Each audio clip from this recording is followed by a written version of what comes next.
100 రోజుల పని దొరికినాదో మన ఊరి పల్లెలన్నీ బాగు చేయంగా మన వనరులు వెంచంగా స్వచ్ఛ గ్రామం కొరకు అందరూ కదలి రావాలమ్మా ఊరికి పేరును దేవాలమ్మా గ్రామీణ ఉపాధి హామీ పథకముతో పేదొల్ల బతుకులల్లో పొద్దు ఒడిసినాదో పల్లె తల్లిని వదిలి వలసలు పోకుండా ఏడాదిలో 100 రోజుల పని దొరికినాదో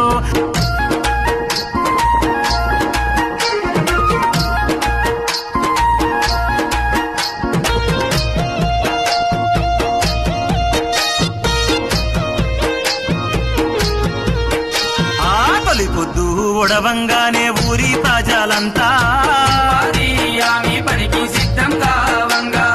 అమ్మ నాన్న అన్నా